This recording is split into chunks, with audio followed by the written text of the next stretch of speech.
तो ये मुंबई के बारे में पूरे हर पॉइंट, मतलब पूरे तो नहीं बोल सकते, लेकिन इसके अंदर बहुत सारे जो पॉइंट्स है जहाँ पे हमको, अगर मुंबई हम लोग कभी गए तो हमको उन जगहों में घूम के आना चाहिए।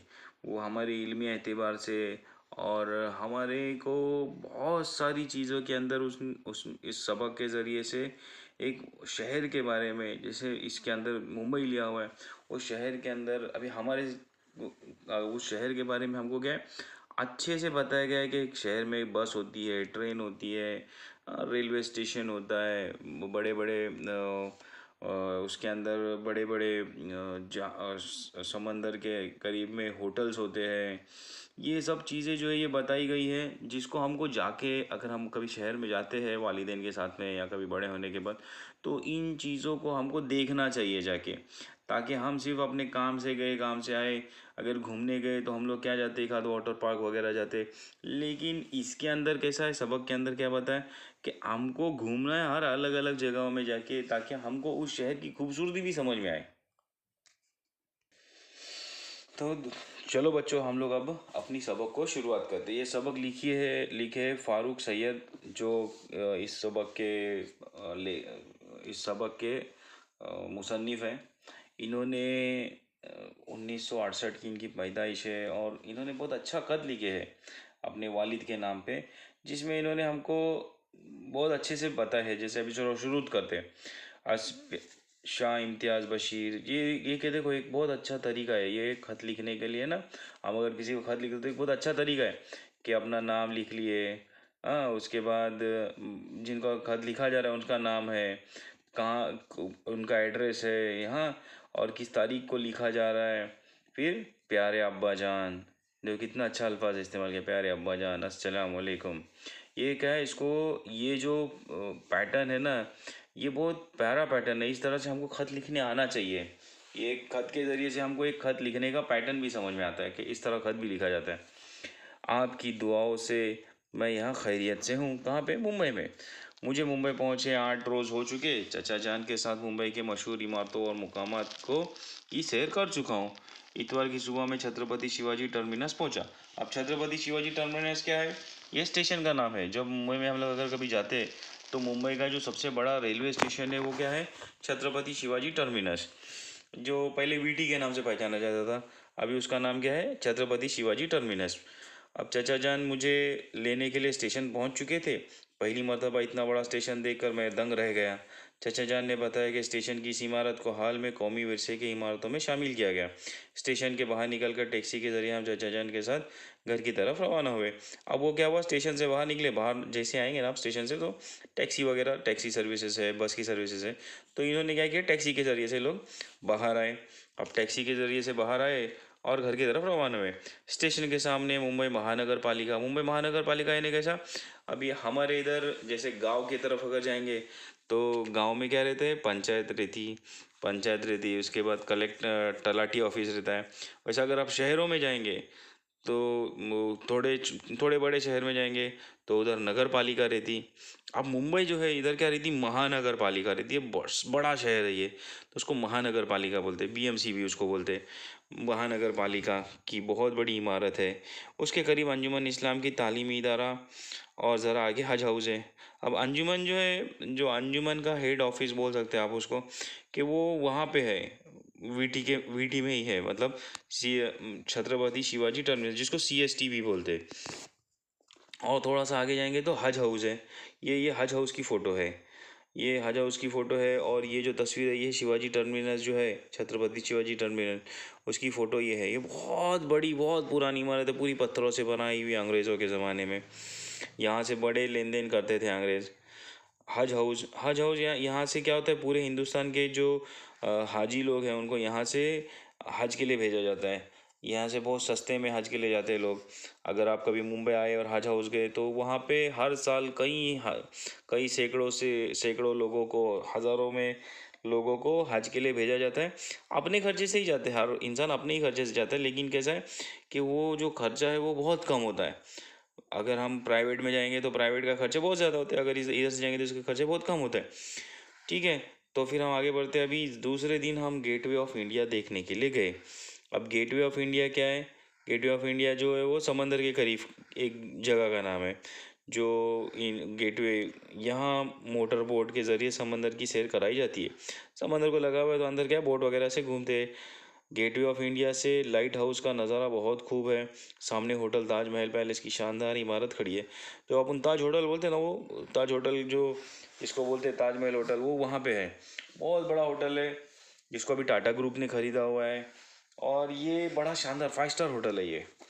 करीब ही छत्रपति शिवाजी म्यूजियम है। यहाँ कई कई नादार और कदीम आशिया देखने को देखकर हम दम बखौर रह गए। बहुत देखने की ऐसी ऐसी चीज़ें कि एकदम इंसान दंग रह जाएगा। लेकिन कैसा है कि मालूमात वाला होना चाहिए, जिसको मालूम अगर रहेगी। जैसे इसके चाचा जान इनको घुमा रहे तो इन्होंने उनको अच्छी चीज जगह में लेके गए। पास ही मुंबई यूनिवर्सिटी है। मुंबई यूनिवर्सिटी हमारे जो एग्ज़ाम्स वगैरह होते हैं ना, मुंबई यूनिवर्सिटी के अंडर में रहते हैं। इसके इहाते इसके इहाते में एक बहुत बड़ा मीनार है जिसे राजा राजाबाई टावर कहते हैं। मीनार के ऊपर से सिरे पर एक घड़ियाल नस्ब है। दीदान भवन के खूबसूरत इमारत भी यहाँ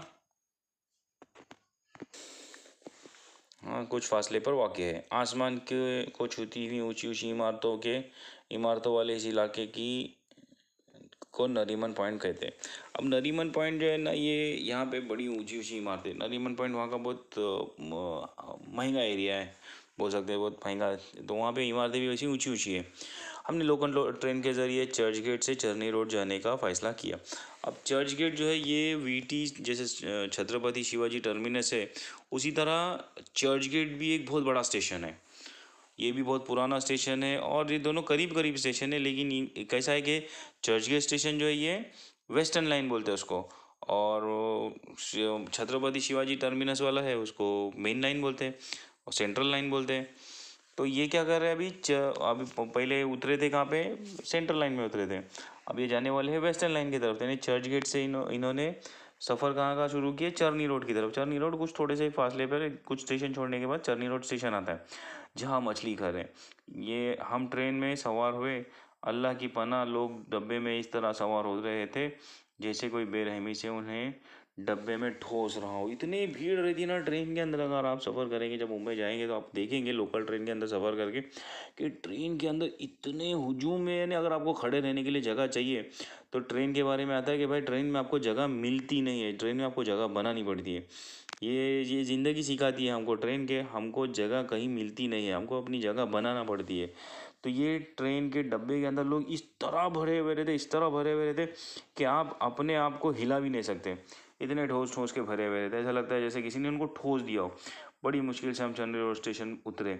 सामने ही मछली घर की खूबसूरत इमारत है। यहाँ दुनिया के अजीब व गरीब रंग बिरंगी छोटी बड़ी गर्ज की मुख्तलिफ किस्म की मछलियों का बड़ा ज़ख़ीरा मौजूद है। मछली घर इसीलिए बताया गया उसको क्योंकि वहाँ पे बहुत सारी मछलियाँ, छोटी बड़ी मछलियों का एक बहुत बड़ा जैसा फिश टैंक होता है ना, वैसे फिश टैंक उन्होंने छोटे छोटे मछलियों के लिए छोटे फिश टैंक, बड़ी मछलियों के लिए बड़े फिश टैंक वहाँ पे बनाए हुए हैं। उन मछलियों के लिए कांच का मर्तबानों में समंदरी माहौल फराहम किया गया है। मछली घर से हम बस के ज़रिए मशहूर तफरीही मुकाम गिरगांव चौपाटी होते हुए जूता घर पहुँचे। ये जो है ये तस्वीर है जूता घर की। ये जूता घर के अंदर कैसा है कि एक छोटी सी इमारत है जिसके अंदर बच्चे जाते हैं, अंदर अंदर से घूम के आते हैं। बिल्कुल जूते की शक्ल का घर बनाया हुआ है जिसको जूता घर कहते हैं। ये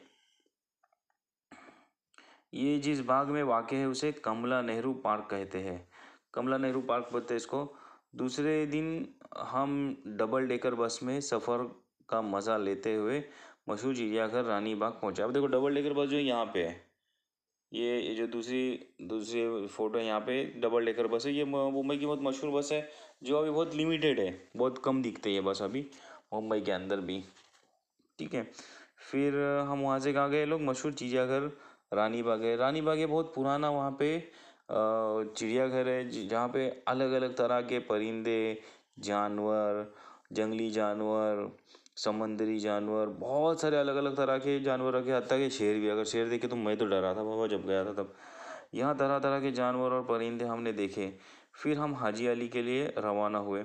हाजी अली जो है ये है, ये हाजी अली की जो तस्वीर है ये हाजी अली की तस्वीर है। हाजी अली के लिए रवाना हुए। हाजी अली की दरगाह समंदर में साहिल के करीब वाक़ है। पास ही discovery of India, Nehru centre और नेहरू प्लानिटोरियम की इमारतें हैं। नेहरू, ये जो है ना, नेहरू सेंटर और प्लानिटोरियम, ये यहाँ पे देखने की चीज़ें हैं जो जो बच्चे साइंस में ज़्यादा इंटरेस्ट रखते हैं उन्होंने यहाँ पे जाना चाहिए। नेहरू प्लानिटोरियम में भी और नेहरू सेंटर में भी जाना चाहिए, क्योंकि ये दोनों चीज़ें जो है, जैसे नेहरू प्लानिटोरियम जो है, ये प्लानिटोरियम नाम से ही पता चलता है कि निज़ाम शमसी और सितारों की गर्दिश की मालूमात देती है। पूरा स्पेस के बारे में यहाँ पे हम लोग को मालूमात मिलती है। स्पेस के अंदर यहाँ पे तो मतलब वो 3D के अंदर वो लोग वीडियो बना दे, तो जब वो 3D वीडियो बनाते तो हमको ऐसा लगेगा जैसे हम वाकई में हम अभी स्पेस में गए हुए, खला में गए हुए, और खला के अंदर जाके हम जैसे चांद पे जा रहे हैं, चांद पे उतरने वाले हैं और आसमान में सितारों में घूम रहे हैं। और वो बिल्कुल 3D इफेक्ट आप समझ सकते हो कि 3D इफेक्ट के ज़रिए से वो वीडियो जो बनाए हुए इतना ज़बरदस्त लगता है कि वाकई में ऐसा समझ में आएगा कि हाँ, हम अब तक जो साइंस पढ़ रहे थे, अब हमने साइंस को फील किया। यहाँ पे आने के बाद एक महसूस होता है कि ये इसके अंदर आने के बाद क्या महसूस करते हैं हम। करीब ही नेहरू साइंस सेंटर बनाया गया है। मुंबई में जगह जगह शॉपिंग मॉल बन गए हैं। शॉपिंग मॉल, आप मुंबई में आएंगे तो मुंबई में आने के बाद आपको शॉपिंग मॉल मिलेंगे। जैसे हमारे गांव के अंदर तो छोटे मोटे दुकान रहते, दुकान पे जाओ, दुकान वाले के पैसे दो और खरीदो। शॉपिंग मॉल में कैसा सिस्टम रहता है कि जितना मांगता है उतना खरीदो खरीदो खरीदो, और एक बार बाहर आओ और उसके पास जाके उसको बिल भरो। यानी दुकान वाले को बोलने की ज़रूरत है, अपन खुद अपने हाथ से क्या चाहिए उतना उसको भरते रहो। तो ऐसे शॉपिंग मॉल बहुत है मुंबई के अंदर, और बड़े आलीशान है, बड़े बड़े हैं, जहाँ माचिस की डब्बियाँ से लेकर इलेक्ट्रॉनिक अशिया तक दस्तयाब है। हर चीज़ आपको उस शॉपिंग मॉल के अंदर मिलेंगी। आप हत्ता कि आपको केला और चॉकलेट और च्युइंगम भी वहाँ पे मिलते हैं। हर तरह के फल फ्रूट कपड़े, क्या आपको चाहिए हो। मर्सिडीज़ की भी शोरूम मिलेगा आपको। मर्सिडीज़ मतलब जो बड़ी बड़ी गाड़ियाँ हैं वो भी मॉल के अंदर मिलती है, और छोटे से छोटे जैसे बताया ना, माचिस की डब्बी भी मिलती है। तो हर चीज़ के लिए अलग अलग जगह में अलग अलग लोकेशंस के हिसाब से मॉल बने हुए हैं। ऐसे भी हत्ता के बड़े बड़े मॉल है कि अगर आप उसके अंदर सिर्फ सैर व तफरी करने जाएंगे, सिर्फ मॉल के अंदर घूमेंगे ना, तो आपको अक्खा दिन जाएगा। एक दिन कम कम पड़ेगा आपको एक सिर्फ मॉल के अंदर घूमने के लिए। इतने बड़े बड़े मॉल मुंबई में मौजूद है।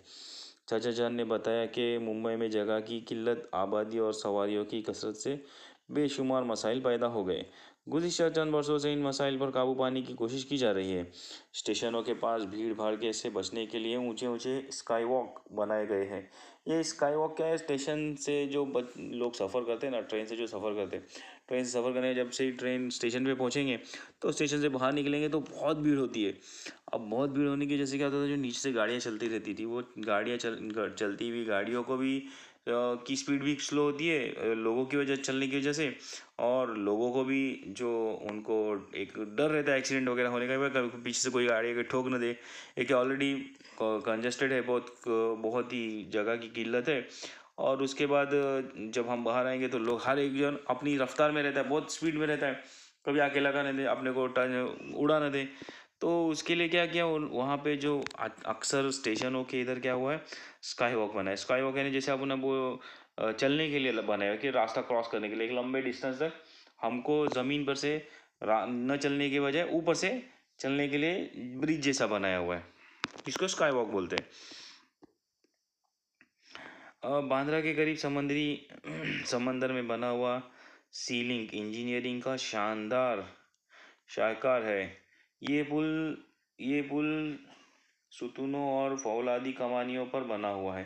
ये वो ये जो ये वो बांद्रा का जो सीलिंग है ना, वो ये है। ये देखो, दिन में वो इस तरह दिखता है, दिन में वो इस तरह दिखता है।